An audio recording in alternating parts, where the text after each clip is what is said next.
Welcome back, everyone, to the DreamHack Open featuring Fortnite. It is Grand Finals Day. It has been 2 days so far of intense Fortnite action starting on Friday, and then we had the semifinals yesterday. But today is where the top 100 players compete for the prize pool of $250,000. Welcome back, everyone. My name is Kelly Link. I'm going to be your host, and joining me here, we have Monster, D-Face, and Fallout. Monster, how's your morning going? Hey, morning's going great. You guys already know, got that coffee, kicked off a little VOD session, so I'm feeling good, man. Right alongside my boy Fallout. Fallout, how's it going for you, man? Doing fantastic, my man Monster. We are back for day number 2. Yesterday was as hype as it gets, and honestly, we have a one lobby, 100 players, best players in Europe, 8 games to call our champion. I am so excited, so stoked for what's going to be some stacked end games. This is going to be a great day of Fortnite action.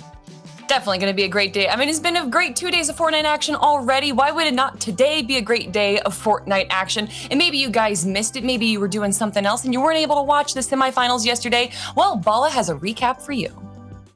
We must VOD review, we must VOD review, we must VOD review, we must VOD review. Oh, I gotta film the intro? Oh, okay. Hey guys, BallyTW here with DreamHack, back with another VOD review, I mean recap, because yesterday we had a crazy semifinals, and that just means we're moving to the grand finals. So without further ado, let's go take a look at the recap. Come on, roll the clips. Larzy still alive in this one. It might be a heel off. No, instead it's going to be a fight. Sutranosti, can he finish? A huge game, a must win for him, and he's not done yet. Here comes the opportunity, trying to survive. Monster, call it. Yes, he has to, and he pops the flopper. One more shot is all he needs, and he is going to get it just in the nick of time. The charge shotgun. Now comes the shockwave just to get high ground and going to try and blow him out of the circle, out of storm. There's one. Going to connect for some damage, and he's actually able to make it back in. I believe he had the glider gun to be able to make it back in circle, so we'll see if he can stay alive, though, as he is quite tagged up. Anas and 2 others alive in this one.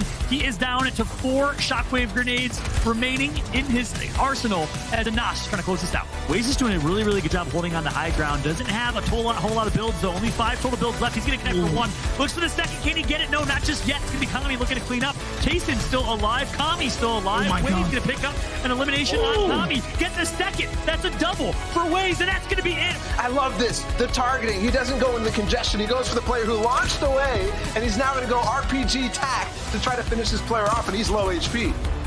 This has to be Llama's redemption arc here. Very small box as he's going to edit his way out. Connects for the limb. Yes, he does. Huge pick for hard find. What a great find right there. And now he's back in the game here. He needs to buy himself 50 seconds to pop that splash. I don't think he's going to have it. No, he's going to get taken out. And now it's a 1v1. Vortexer, who has a little bit of height. He's got some competition, though. It's the grappler off to the side, which was drop courteous of the previous Elam here. And now it's a storm fight. And it's going down to the final moments. And again, the storm is going to secure it. Those were just some of the incredible plays that we got to see yesterday, and I know that we're going to see even better ones today. I think my personal favorite had to have been the Benji stink bomb. Fallout, did you have any favorite plays yesterday? Yeah, that was a nice one. The Kobe grenade with the 1 tick of damage in the limb. That got him a shockwave launcher, by the way. But for me, I think my favorite play was a favorite segment, the late game in Frenzy Farm, where we caught the views of Sautanasi and Slight. Awesome clip, and they ended up actually coming out with the win. They actually ended up finding each other in the top 3 with that finish. In my eyes, that was one of the best things that we saw. Monster, what about you? Did you have a favorite play yesterday? I'm gonna have to harp on Fallout's end game call right there, man. That was intense, dude. And shout out to the Yobs team, the production crew, for putting that one together. They really laid down the silver line for us, and we followed it all the way through to the end. Being able to see both perspectives like that in a clash of fates, that was awesome. That was beautiful to kind of cast over. I can't wait to see that today, especially with how stacked this lobby is going to be. We have our top 20 EU players that we're actually going to talk about right now, chat. But like I said, this is a stacked lobby. These are 100 of the best players. So even though we're looking at the top 20 players right here, Reason in first, second place Link, and then we have Regis in third. There's still tons of other players that could easily make their way through the ranks and claim first place. Let's talk about Reason for a little bit here. He took first place in the recent solo cash cup for EU, now coming in top dog for day 1 of the semifinals. He is in such good form. Let's not forget here, Fallout Wave Janice, who's back at Steamy Stacks, crushing things. Top 10 is a great performance. Yep, I could not agree more. Few other names. You got to put some respect on Mr. Savage's name. He's the reigning champion of DreamHack. He won the DreamHack Anaheim Open. So we're going to be keeping a close eye on Mr. Savage from 100 Thieves, see what he can do. At the very bottom, you see Tazegrel, a.k.a. Tayson. He also infiltrated North America East successfully to qualify for both the NA East and EU Finals. You'll be seeing a lot of his name today. I'm excited to see what he can do in this Grand Final. Was there any other players that double qualified for both Grand Finals? It's a good question. I think, from what I have in my notes here, Tayson might be the only one, but I could have easily missed one as I was focusing more on the EU side of things. But I know Tayson did. I'll have to do another quick scan and see if there's a few more. But I got to say, that's an impressive feat to be able to do that on high ping. Without a doubt. And something that's also an impressive feat is being able to kind of keep your bearings with you when you have 100 people dropping in from the battle bus. And let's actually take a quick look at the map right now. This is the newest map. It got implemented yesterday, really early yesterday, I believe. So our players actually had to play on kind of two different maps from Friday and Saturday. Monster, take it away. Yeah, one thing I really want to talk about is the return of Steamy Stacks. Bring your focus up here. This landmass coming back is huge because before all of this was drowned underwater. And the significance behind this is your FNCS Solo Invitational winner, Janice, plays here at Steamy Stacks. And he's been known to rock the Steamy Stacks area. He lands somewhere in this portion here, typically being contested by other foes, but he's a passive kind of player, always playing for placement. We know that he loves to rock the Harpoon come solo game, and he hits those rotates straight out of there. So that's someone that I really want to keep focus on. And the significance behind the map altering from being drowned out in the new areas being brought back. So playing on his toes here, he's doing a very good job. And I think he's in such a good position now that his drop spots back fall out. Yep, you'll love to see it. And of course, a couple other areas. Pleasant Park, of course, now is back in full force. But I want to call out a few things to keep an eye out, just to kind of set the stage with some storylines. First off, the battle for authority and some of the Jules weapons, mythic items. We have Mongrel that plays there, and Castry, who we talked about yesterday, is great in the open format, but we question his ability to show up on Sundays. I'm excited to see what Castry can do. Benji Fishy was dropping there yesterday as well. We all know Benji typically drops Lazy Lake kind of from scrim, so I'm interested to see where they will drop between the two. Of course, we do have Reason. He is the player to watch in my eyes. He drops Holly Hedges. Well, Monster, you made a great point yesterday and throughout the broadcast of how Reason doesn't drop for mythic POIs and he still finds success. So it just goes to show if you can ball out, if you can play with success, you can find success. Yeah, it's not only that, and we're talking about Reason who can pull it off from Holly Hedges. We're talking about Janice who pulled it off over at Steamy Stacks. Some might call it just things going in your favor. I think, Fala and I had a little banter going into it. I was saying I think we're harping on the Shockwave and stuff a little too much, but let's be honest.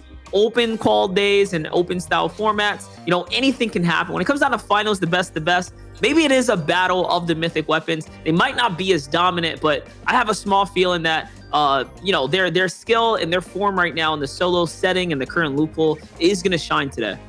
No, I think I remember, I believe it was Waze, if I'm not mistaken, who was Shockwave launched across the map, but was able to somehow take the win there. So it is definitely possible to win even against one of the mythic weapons here. But maybe chat, you guys are just joining us right now. You weren't able to watch the open qualifiers or the semifinals, so you're not too certain what's going on here. Well, I'm going to go over the tournament structure with you guys. For Friday on stage 1, we had hundreds of thousands of players compete over tens of thousands of games to be the top 250 players of their heat. There was 2 heats per region. Out of the 250 players that moved on, that means that 500 players would be facing off in the semifinals, which we saw yesterday. Out of those 500, it went down to 100. They had 3 hours to get 10 games in and collect as many points through eliminations and placements. But today is going to be a little different. Instead, they have 8 games. It's all going to be the same lobby with all 100 players fall out. How is that going to shake things up? Oh my goodness, quite significantly. The difference between one lobby, stacked end games, of course, that's the obvious, but you also have the fact that you know players are going to drop in certain areas and certain locations. Maybe you get dropped on one game, it doesn't go your favor, you change your strategy up, you go somewhere else. That is me being very wishful in thinking, when in reality, these players just want to flex their muscles, they want to win their drop spots. Typically, a lot of players will respect each other's drop spots, but we are going to be able to see that narrative, that storyline build and develop, that meta almost in this lobby build over our 8 games, since it's going to be the same 100 players each and every time, dropping in the same relative spots with maybe some minor changes. And I want to jump on that too. Let's go ahead and continue the narrative here. Remember, if you have a bad set of games, you only have 8 limited runs. And also, let's talk about the hands, right? You're not playing once you're throwing out those lobbies. There's no more kind of re-queue in and get in there. So if you lose your focus, you lose your hot hands, that can be your tournament. So it's really going to come down to a level of mentality, maintaining balance, trying to stay fired up, and doing your quick replays while you can, while the game's kind of unfolding. Because if you don't switch it up, you're out of the competition. You only have 8 opportunities here. Monster, I want to go off of that. Do you know any players in this competition right now that are competing in the grand finals that do have a really good mental strength, that maybe they get knocked down really early, eliminated as soon as they get down, but then they stay in the game and they can make a comeback? We've seen players like Benji pull this off before. We've seen Mr. Savage pull this off before, where he was taken out, I believe, like his first 2 or 3 games in a solo cash cup before going on a terror streak and rocking, I believe, which was 3 back-to-back victory royales, propelling himself all the way up to first place to take home a tournament. So there's a couple players that are veterans on the scene that have DreamHack LAN experience, like obviously our previous champ, Mr. Savage. I know later on today, we're going to see Flowiz step up here, who came top 25 in DreamHack. So there's players that have this LAN experience. I think that in its own, coupled with the fact that now you're at home, your own comfortable settings, those guys are going to be at their peak game right now. Well, speaking of Flowiz, I believe we actually have some insight from the player. Let's take a look. My name is Flowiz. I play for a team called Fury. My expectations from tonight is to play top 20 or top 30, around that. I will describe myself as an aggressive player. I like to take fights because I end them quick. My favorite landing spot is 100% caddy, but today I will be landing at the mini farm above Frenzy. I think the tournament has been really good. I had a rough day in Heat 1, but I made a comeback in Heat 2 and qualified. My gameplay depends on the region I play, because on EU I will take a lot of fights because I'm on low ping, but on AE is a little bit high ping, so I'll not take that many fights.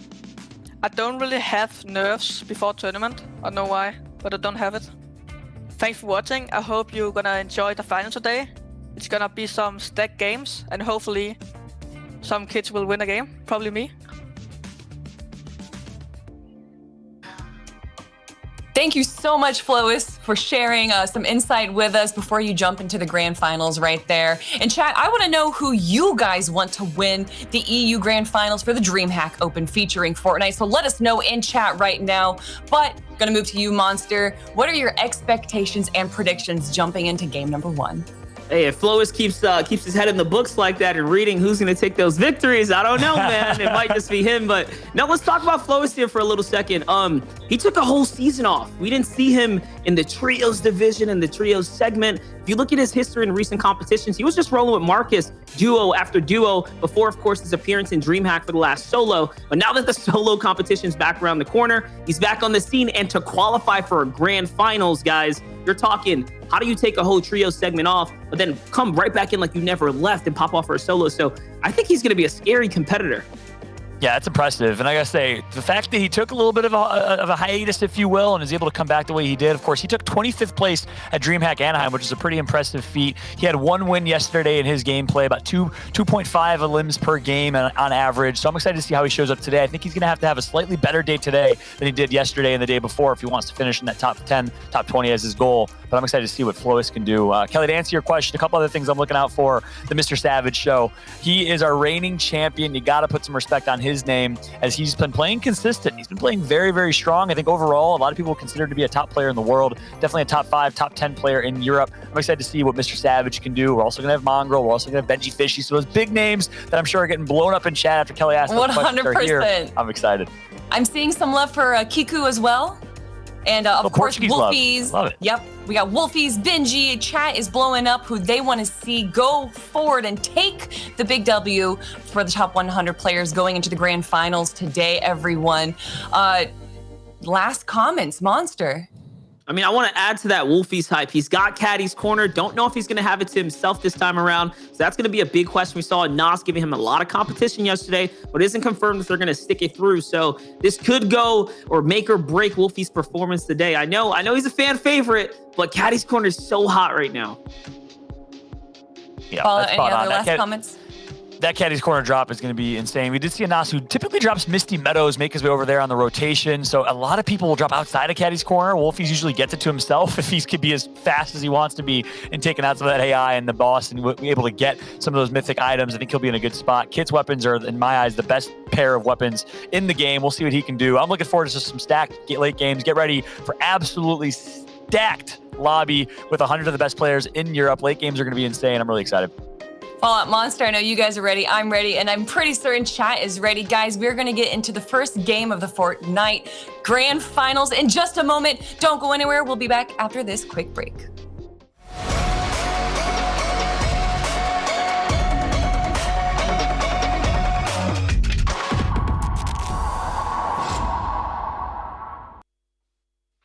What's up, everybody? My name is Fallout. I am a shoutcaster this weekend for the DreamHack Open and a shoutcaster for Fortnite. And today, however, as important as Fortnite is, we're going to be doing something way more important. We're going to be rating music because you know how we get down here at DreamHack. We have some fun with it. So I'm going to be rating some songs on a scale of 1 to 10 Fallouts is the rating. Let's get started. Ooh.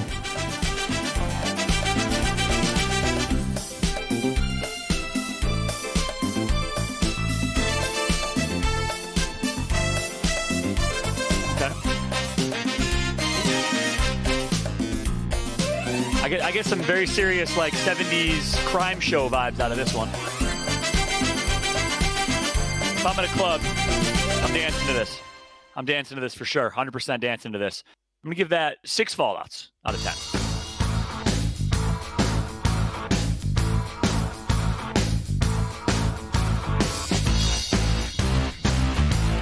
Okay.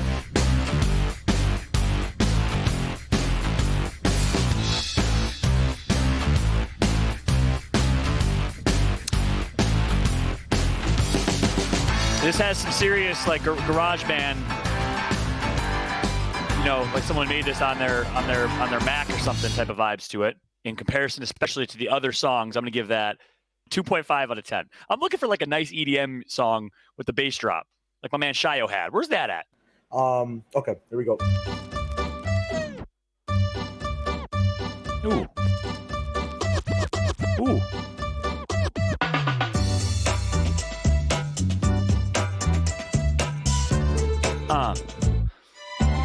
Yeah. My name is John Keffel. All the ladies say hello. My favorite color is yellow, and I eat a lot of Jello.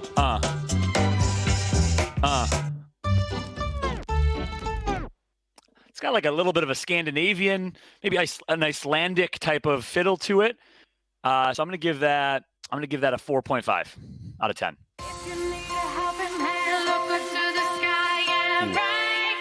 Yeah. DJ Ruben knows how to get me excited. This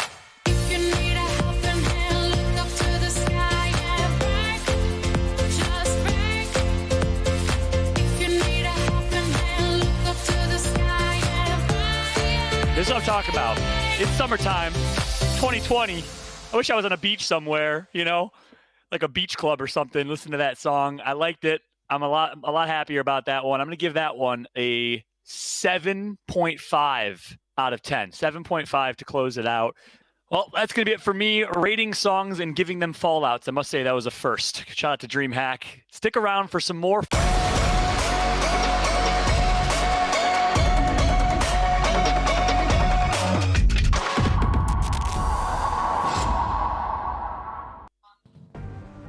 All right, ladies and gentlemen, welcome back to the DreamHack Grand Finals. It's Monster D-Face and Fallout here, joining me up here.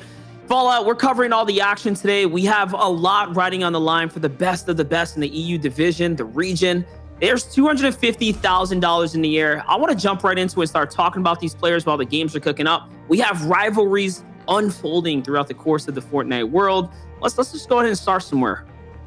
Yeah, let's do it. I think we talked about it. I previewed it a little bit when we were looking at the map earlier, but Castry versus Benji Fishy. This is like the battle or the tale of two tales, if you will. They're both dropping authority. Benji is someone that has been tried and true. He's been here before. He's proven himself time and time again. Castry, a consistent performer, has slowly been kind of working his way up the ranks and playing well. I'm excited to see in that battle for authority if he can come out on top or who will come out on top in that fight. We're going to be pulling up the map again. I think one thing that's important to do here, Monster, is talk a little bit about where people are going to be dropping so people know where to expect? I know we have a few things. I'll kick it off, and if you could add to it. I know Mr. Savage, a lot of Mr. Savage fans out there. You can expect 100 Ds right up here, rocking that boat. I think it'll be uncontested. He'll be chilling up in boat by himself. We're going to have a three-way split, most likely. Again, this is just based on intel from scrims and the community. Of course, big shout out to the community for this. But three-way split for Misty Meadows. The one player there that we know is we're going to keep an eye out for is a Nas, as he has rotated in the past to Caddy Corner following that Misty Meadows drop.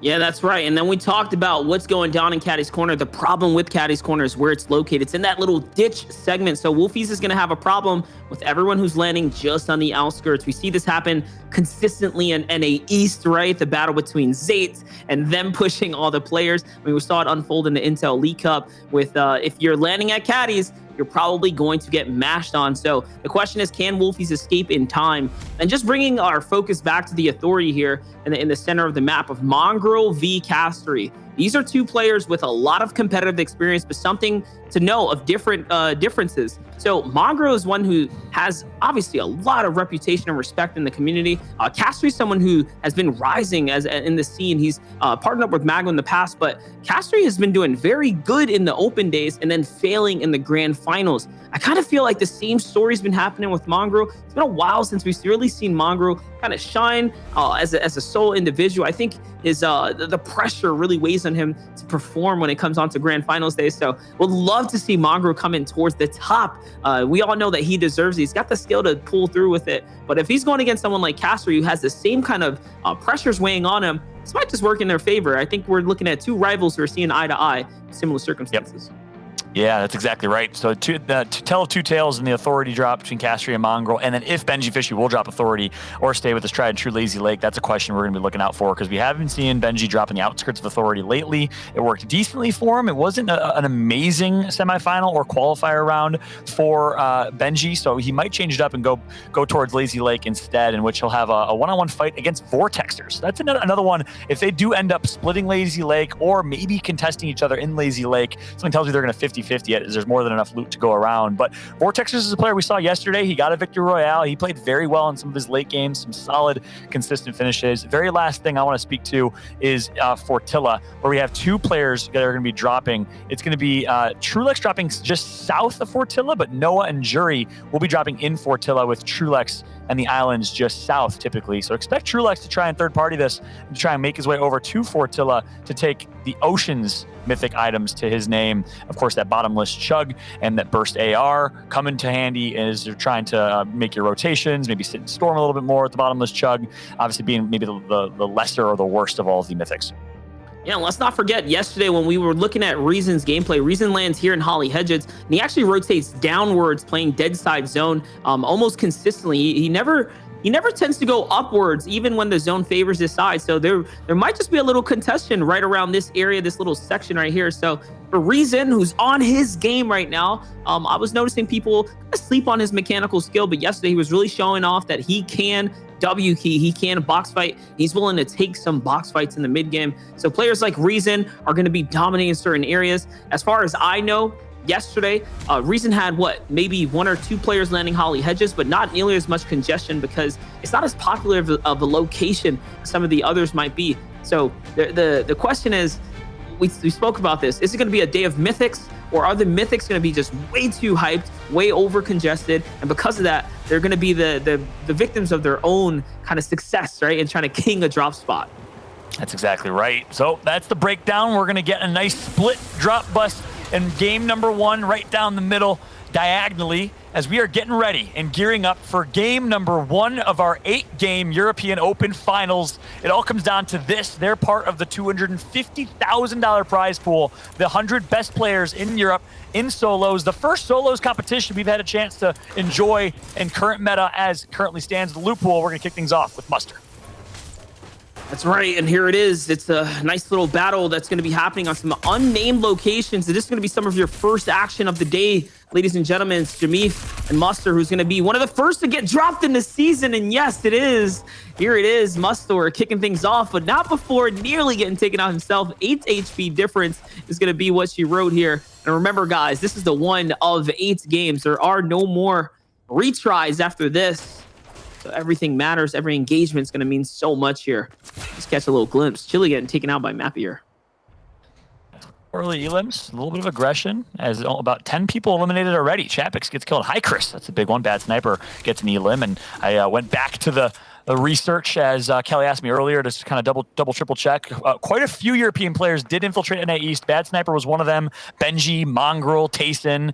Quite insane to think about how many European players we'll be seeing, not in just this first final, but also in our second NA East final, brought to you by Bala and Shio. Really excited for that. But of course, our European final for now is quite stacked in its own right.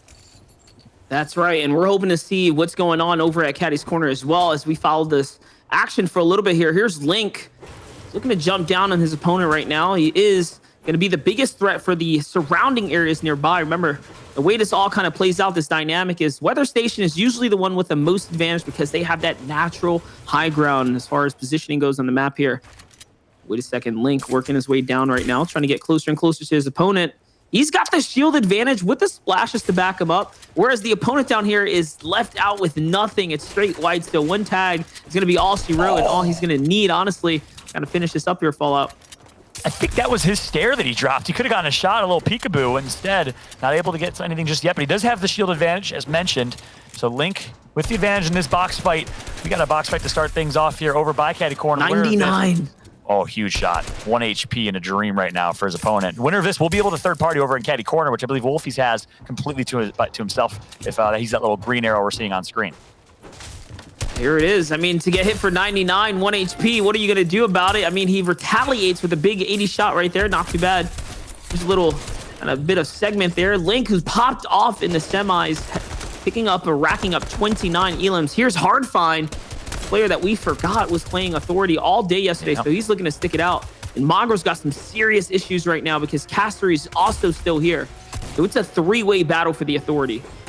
Yeah, that's an interesting fight, too. We know how Castries performed lately. We also know how Hardfind was actually tearing it up yesterday. One of the most on-fire players. I was incredibly impressed with his gameplay. So we'd be remiss not to mention him and throw him in the mix, as we completely forgot that he was playing.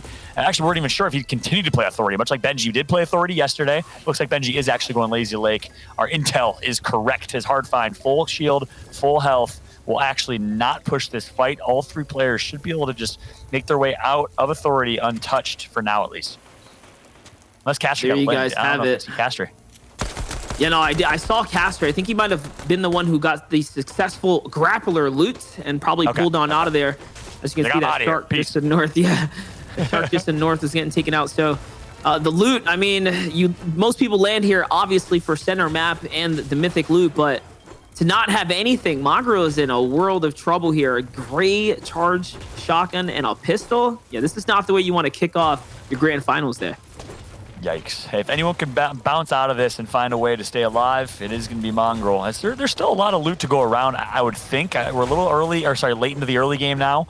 But the outskirts that we saw Benji looting yesterday, I think are might still be available. He still has some AI he can eliminate and get some loot that way. So hopefully he can repeat and fix things a little bit here. As you see, nice little fun fact here in terms of Mongrel's overall placements. He has not been perfect necessarily, but he's been good enough to get here, and he's been playing well, been consistent. Also qualified for NA East, so we've seen some good gameplay out of Mongrel so far. Yeah, let's not forget that Hardfind was playing Authority all day yesterday. He found success even with Benji playing here as well. We saw multiple times where both of which would have this drop spot, either get into a little skirmish or so, but then back off. So showing you that multiple players can find successes in major points of interest, regardless of what. Here's Gambit's Letwick, who's just outside of Ryzer here. Ryzer had a good day yesterday. I believe he was in top 10. So overall, looking in really good form. Yeah, very, very impressive showing from Riaster, as he got, I think, second place total in the in the semifinal. Letwick from Gambit, and we'll, of course, keep an eye on that fight in Authority as well, as it looked like Hardfind was just disguising as a way to infiltrate the base and go maybe potentially push. He did have the intel as to where Mongrel was, but for now, it's a one-on-one between Letwick and Riaster in this fight. Good first shot's going to get put in. He's going to have the advantage in the box fight for now. You got to think, Letwick, with an opportunity to damage a top performer from yesterday, would be quite the confidence booster. Absolutely, and it looks like that's what's happening here, is he's got the momentum in his favor. He is literally looking to push here. He's going to get punished with a little cheeky shot, though, from his opponent who's hiding in the box, but Riazer's sitting just nearby. Like we mentioned, he had a phenomenal day yesterday, playing in the same area. The Salty Springs kind of late rotates here. He came third as far as his overall performance. So that's just an indicator that he is consistent and he is hot right now. This is a tough three-way battle. Let's not forget. Yeah.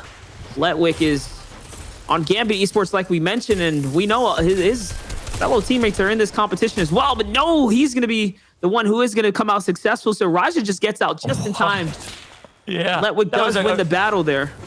That was a crazy turn of events there, as that unknown, unnamed player decided to enter the fight with no shield, third partying, and giving Ryasser a perfect opportunity to exit what was a bad or a bleak situation for him. So he just had a Guardian Angel come through in the form of one Elim picked up for Letwick. Letwick's not complaining. He got the Elim, he got the Siphon. Now he still wants to find Ryasser. I think he's going to find him. I was just going to kind of harp on Letwick's recent performance. It's been a while since he's brought in a first place, but I mean, between him and his duo, Kiriashi, up until now, they have been very much dominant on the scene in the space. As far as his recent solo performances, they haven't been the greatest, but still finishing top 100 across, a couple of the cash cups that go down for the EU division. So, I mean, he's very much in the competition as a solo player, but hasn't quite been at the top of the food chain in quite some time. Someone who has been, it's Mr. Savage here. Yeah, it is correct. Again, we keep mentioning it just because we have to. DreamHack Anaheim Open champion, signed to 100 Thieves. Mr. Savage making his rotation through. One thing we didn't see is where he dropped. Based on the intel we had, he did drop over in boat. We're also taking a look at a replay here from Wavy on screen. Scribe, I believe that was, member of the Wavy squad. As we saw a nice pick coming through, nice to limb. And look at this. Mr. Savage, not sure if he knows it, but he's right next to someone also looting up in the former Risky Reels POI. And let's not forget Mr. Savage, who took first place in the Amar Trios Cup, first place in a recent Trio Cash Cup, second place in the latest solo Cash Cup. So Mr. Savage has been racking up so many W's ever since joining the team 100 Thieves. I feel like his good luck all started after participating in the recent DreamHack Anaheim event. So with that, Mr. Savage has been on fire and crushing the scene. Back with Hardfine here, though, he's still lurking around the Authority right now. I guess he's not trying to give up the vault for free by any means, but still looking to see if he can pull something cheeky out while he's hanging out. Yeah, as is Mongrel, who looks like he got some full shields. And guess what? Letwick's going to join the action as well, as he made his rotation over from Salty Springs, a common rotation that we see, just getting more center map, especially based on where the ring is going to end up here in game number 1, which looks like it's pulling to the south of the map. On board now, still with Hardfine, going to just clean up the rest of his loot, be content trying to max out his mats, which right now he's not looking great in the mat category. It's one thing about Authority, obviously not a lot of wood, not a ton of opportunity to get max mats, as you're not getting natural resources, you're hitting pre-built structures and buildings. Yeah, absolutely. Once again, Hardfine plays for Team Overtime. I believe you saw Chapix go down in the feed earlier, somewhere towards the start, so it was a rough one for Overtime today, but it's all right. Hardfine here to put the team on his back and perform as a solo player. Again, trying to have his own breakout identity here today.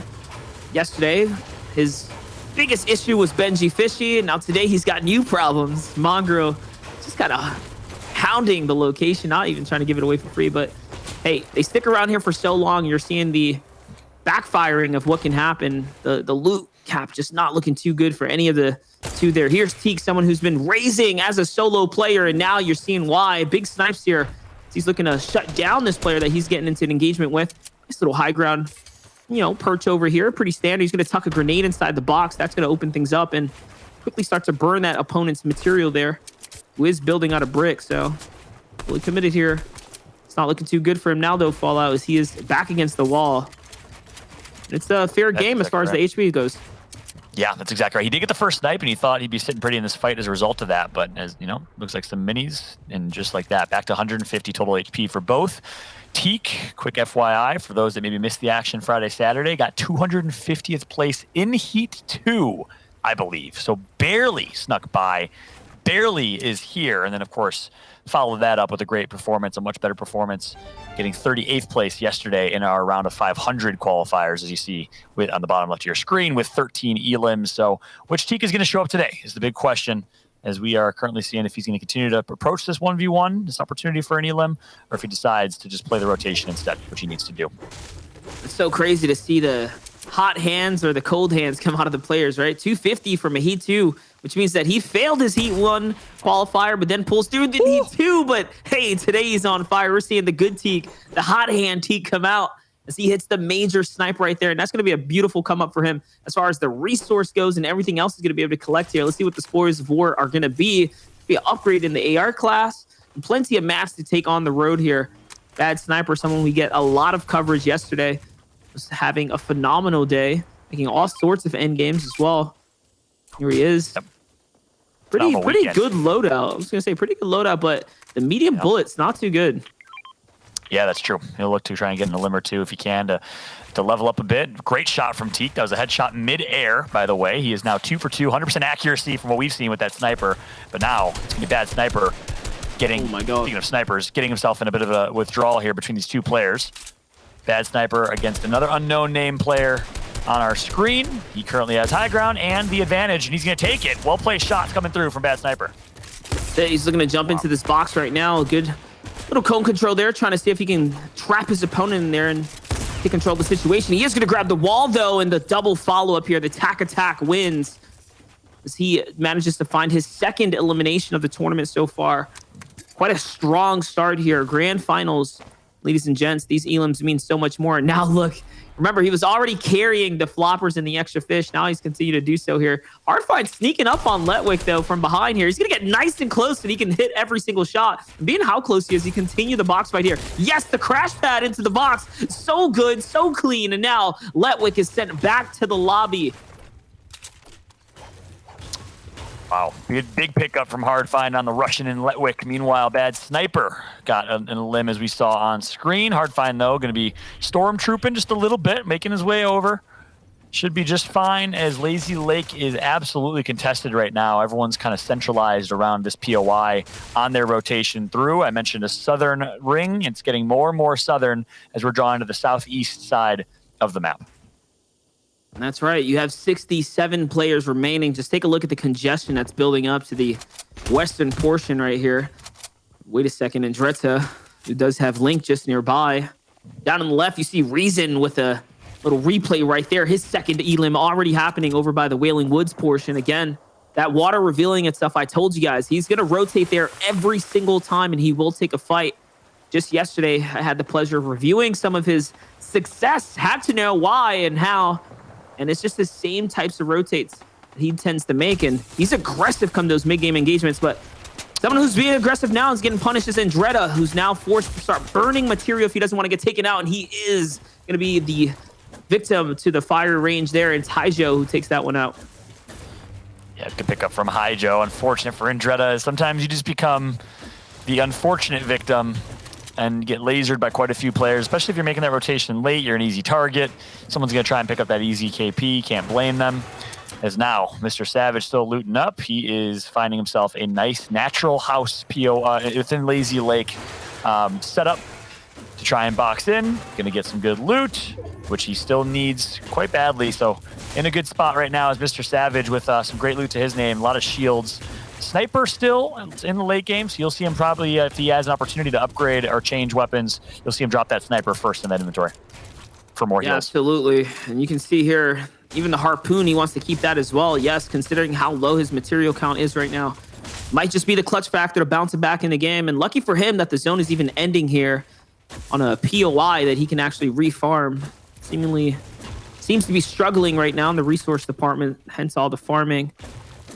Probably going to have to take a little more risk here, though, to secure some extra mats. But playing safe, you see the builds here. He's not taking any chances with other players nearby. Here's a look at Mongrel, who's in the same boat because he stood around too long over at the Authority. This is going to be a fight that he's probably going to have to take right here. It's Raja who's down below him. He's looking to swing on up. Raja does not really have any shields right now. If he hasn't healed already, that's an indicator that he doesn't have any for the road. Little does Mongrel know, of course, that he can take this fight and possibly come out successful on it. That legendary SMG, one of the best follow-ups if you can connect. The DPS on that is ridiculous. Yep. Yeah, it's one thing, compact SMGs, tactical SMGs, at lower rarities, we have not seen a whole lot of in current meta, but yeah, that legendary SMG is going to be a perfect opportunity for Mongo to take this fight if he wants to. Again, he does not have the intel that we have in terms of shield for Ryaster right now, but if someone tags him or if he gets a tag and sees whites, you better believe he's going to see red, as he's just going to absolutely run straight at Ryaster, pick up that limb. But for now, Mongrel just posting up here might be the opportunity. Oh, that was close right there. You saw the hesitation for a second. He thought about making the edit there. And again, it's a matter of who's going to hit the shot first. Mongo tries to go for the cheeky wall timed shot when the wall went down, trying to tuck in a nice little charge shot there. He's not going to be successful. You're seeing the other perspective now is Raja. Raja here's trying to jump in. Good control by him, though. He's going to throw a ramp into Mongo's base, forcing him back and back and back. Remember, the longer this fight extends, though, the more material they're burning. Mongo has to make a move soon to the zone as well. 30 seconds remain. This has to be concluded soon here. Let's see how it's going to play out here. Mongo waiting for him to make the edit. Raja ready with it as well. He's going to punish right there. A big 50 shot to the face of Mongo, is forced to back up. And again, the camera angle is on Raja's favor here. He's playing this very, very well right now. Can you believe how aggressive Ryaster is playing this fight down in HP? What a play coming through from Ryaster. But again, this could be dangerous for both of them. As like you said, they are going to have to rotate in storms. This could spell danger. This could spell death. But Ryaster, from his perspective, he has to take this fight because he's so behind right now in heals. There's no way he's going to make it to late game unless he does find some shields, does find some opportunity. So he's kind of just playing a little bit reckless, but he kind of has to. Just unfortunate for Mongo getting stuck in this engagement. And finally, the fall damage is going to be the difference maker right there. Wow. He breaks the structure, and Raja just ends up taking that fall right there. Just like that, Mongo finds himself at Elam. And well-timed, too. He really needed the material. The zone just now starting to happen here. And take a look at this. There's a storm surge happening. And Nikov's going to be the one who's going to find Letwick right there. A harpoon as well to follow up, to start picking up some of those materials. It's going to be yoinked up, though, by someone else. We're having a stacker. 12 enemies have to fall here, fall out, in order for the storm surge to not activate in 20 seconds. Yeah. That is true. As we saw this in NA East yesterday, I think we're going to see in our EU finals again. Of course, the stakes are high. Big pickup and big elim for Mongo for resources, as you said. And both members of Gambit that are represented today, I believe, are eliminated, this time to the hands of Vitality's very own Nikov, coming from France. So that's how the cookies crumbled so far. It's been KS1 Light. We watched a lot of him yesterday. I was very impressed by his gameplay. He's going to pick up an elim as well. Continues to play with confidence. Oh, and Mongrel with the crash pad play, the misplay there, as he gets rocked in the face. And I do apologize on the miscall there. It was Morocco. I saw the Gambit in the feed there, and I called out Letwick. I did forget that Letwick's already snatched out of this lobby. Talk about stinker plays, though. Hard find. He's going to find himself in a messy situation here as he gets taken off by Flick. Team Wave here. And now Flick is going to manage to pick up those spores of war there. Speaking about it, though, there's another Wave member. It's Janice, our FNCS Invitational winner. Once again, playing out of steamy stacks. You can see his operation is to always play for late game, and this is not the typical Janice that we're used to. Taking fights in this mid game, you see why the punishment's going to occur here as he gets dropped. And now that's one game out of the 7, or out of the 8 that he has left. Only 7 remain. Yeah, that is tough. I thought Janice had the advantage in that fight. I thought he was going to end up with success. I thought Wave was going to be on top of the world, as instead it's just going to be Flick here. Flick, one of our most consistent performers, someone you have to keep an eye out for. 16th in Heat 1, 15th yesterday. So Flick's been playing out of his mind as a top player in EU. And then, of course, we have 100 Thieves in the picture-in-picture right below. I love these two POVs right now, as Mr. Savage from 100 Thieves is in a great position. Great resources, great mats to his name. Solid resources, great overall heals to his name as he picked up some floppers. Yeah, this is looking pretty good for him. You see the placement points already starting to be given out. Remember, they have already broken into that top 50 territory here. So everyone's going to start accruing points. You can see how the elims can really begin to favor you in this format here. 5 points on the elimination. It's going to help propel you and set you away from the pack. So all those early game elims are massive, but placement is equally as important. This is where things really start to pick up. That consistency is what matters at this point. We're looking at Flick's perspective, like we said, as well as Savage's here side by side, both of which are in 2 totally different situations right now. Savage says he's going to start making that early rotate to get ahead of this full moving zone right now. Yeah, I like the way Savage is playing this overall.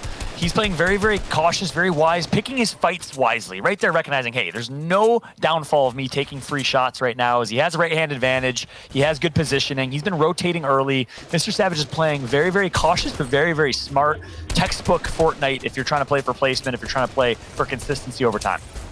One person I am seeing still alive in his overhead shot is Castery, who has that grappler loose. So that's the confirmation right there. As we know, he stood alive and successfully got away with it. Mr. Savage is going to finally find an elim, and he's going to go in for another one, and it's going to be successful here. And it's going to be on someone that we can't see the tag on, but that is A-OK.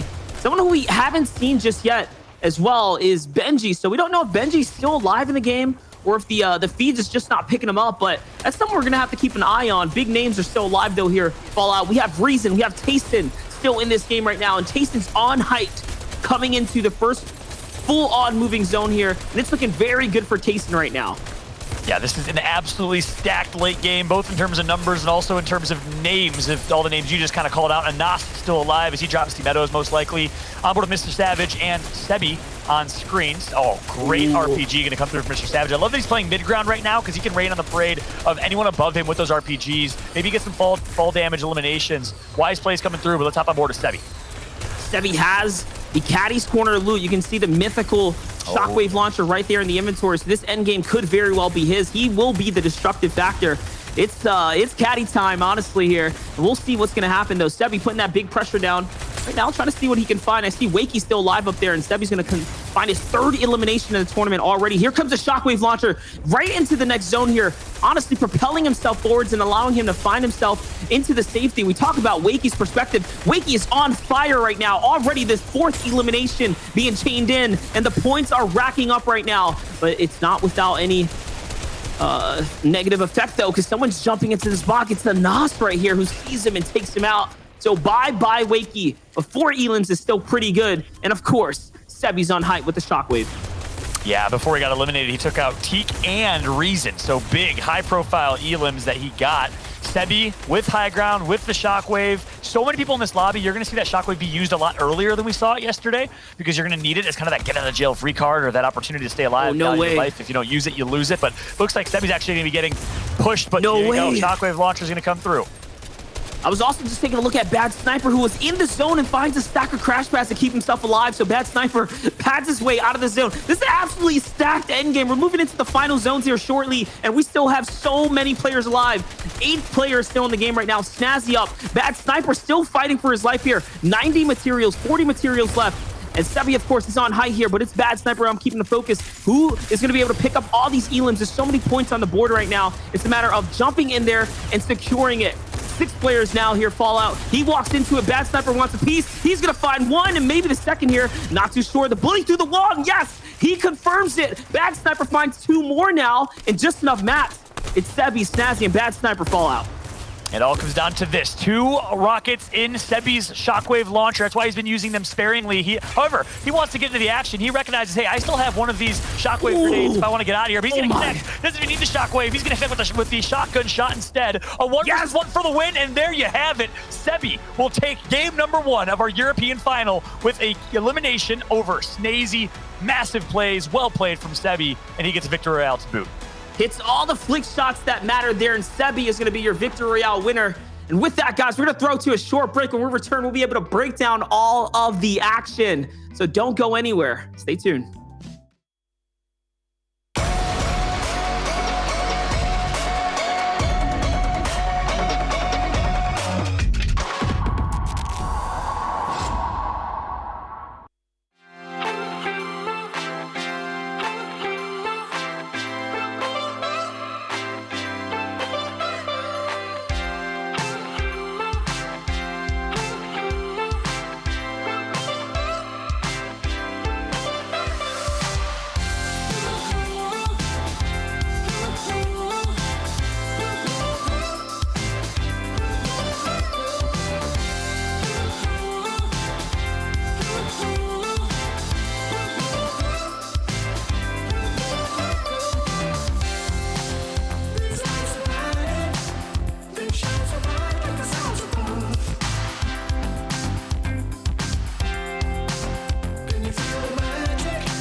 Welcome back, everyone, to the DreamHack Open featuring Fortnite. We have finished game number 1 for our grand finals of the European region here.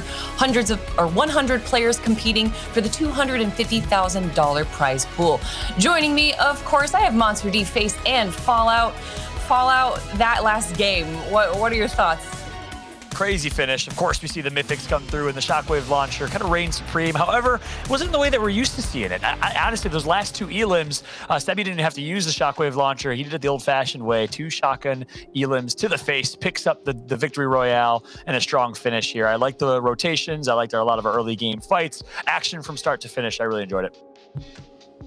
Yeah, Monster, let's talk a little bit about the highlights, the plays that we got to see there. I know that we were kind of following Bad Sniper at the start. You guys were saying that he had a really good start, and obviously he was able to transition that into a really good end game, ending in 3rd place right there. Yeah, and just take a look at these highlights here, man. Some really big and key moments. You see Nikoff taking out Gambit's Milwaukee right there. It's one of the calls that we made during the game. Mr. Savage with a couple key eliminations here. That was really going to set him up for success. Just looking at the feed kind of unfolding and the key players that are falling here. These are all of your players that are now off to a very, very good start. Although some of which may have not gotten the end game placements they were looking for, the elims were definitely racking in. And Bad Sniper had one of the better performances right around here, where he ends up taking the 2 elims, but then goes for height on the crash pad before eating it from Sebi, and it's right there. Just the nasty tracking. Like, Sebi was on a different level. And I don't know where the Twitch chat's going with this, but I saw a lot of back and forth. I'm not sure if Sebi's an NA player who's living in EU right now, or if he's playing from NA. I need this cleared. So someone please hit me, slide in my DMs, fill me in on this one. Because Sebi was going crazy out there. That does not look like he's playing on no 100 ping or nothing like that. I do believe he is originally a Costa Rican player, but if I'm looking correctly at the leaderboards right now, it seems like the top 5 are all Russian and French.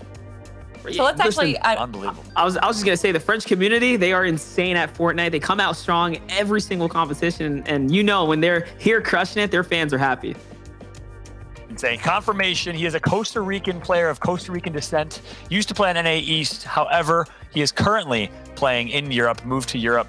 Not sure where exactly in Europe, but still, insane performance from Sebi. I gotta say, that looked like just old school classic Fortnite gameplay. His AR play was precise. Clearly, he did his aim training this morning because he was feeling himself with accuracy with the AR, connects with the shotgun. Yes, a little bit of a shockwave launcher here and there, but that was just old school, good old fashioned Fortnite.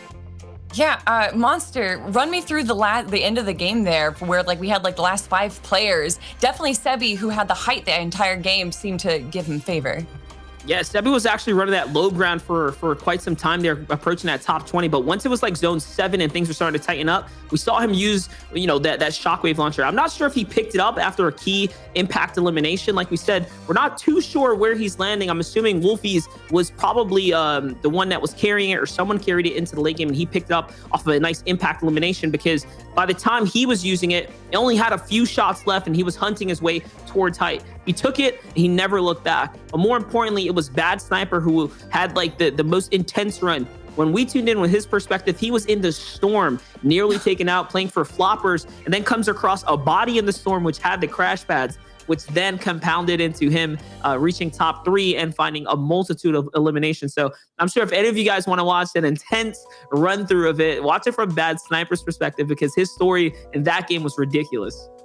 Well, speaking of the stories, let's pull up the drawing board right now, and if you guys can go over where exactly we saw a lot of the action and rotations go into. Yeah, I can take this one as well here. One of the biggest elims that we saw happen from a key player is going to happen. It was around here. It was somewhere in this mid game here, south of Loot Lake. We saw a very key fight here. It's Janice who gets taken out in the mid game down by Loot Lake. Remember, Janice plays that Steamy Stacks area alongside Tayson, who I believe is landing somewhere in the southern portion of Steamy Stacks as well. So this is a pretty stacked area that you do not want to mess around with, but both of which had 2 different occurrences happen. To get taken out in the mid game or champ, that's a rough one. And then another key drop here was the fact that Monger was playing that island with limited material. And remember, Monger lands here at the Authority. He spent so much time just eating away here, staying around, not gathering resources. And you saw that by the time we got down here into that Misty Metal section, it was all too late. That fight that he took with Ryger lasted a little too long before becoming focused. So 2 key mid-game eliminations from Janice and Mongrel are going to spell disaster for two of possibly our most favorite players in this competition right now. Fallout, is there anything else that you want to add?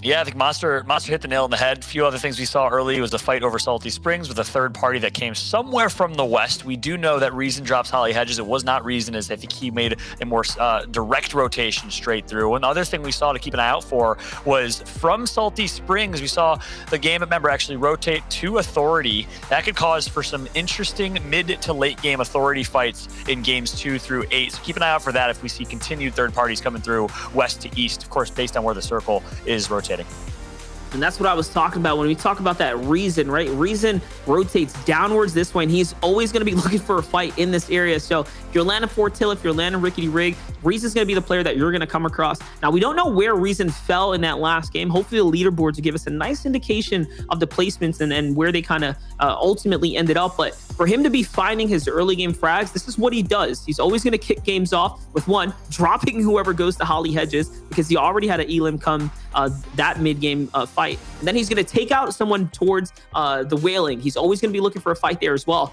We've seen it in his reviews. We've seen it in his gameplay. And that's where he either shines or falls. He's going to fall in that mid-game every single time for the battle, or he's going to shine and pick up those Elims and pick up a multitude of points, putting him ahead of the pack consistently, just off of average eliminations. Yeah, Reason's actually sitting in 14th place right now. He does have 2 eliminations, but obviously this is just game number 1, everyone. We have 8 games total to find out who is going to clinch the victory and take the lion's share of the $250,000 prize pool. We're going to be jumping into game 2 really soon, so don't go anywhere. We have a quick break.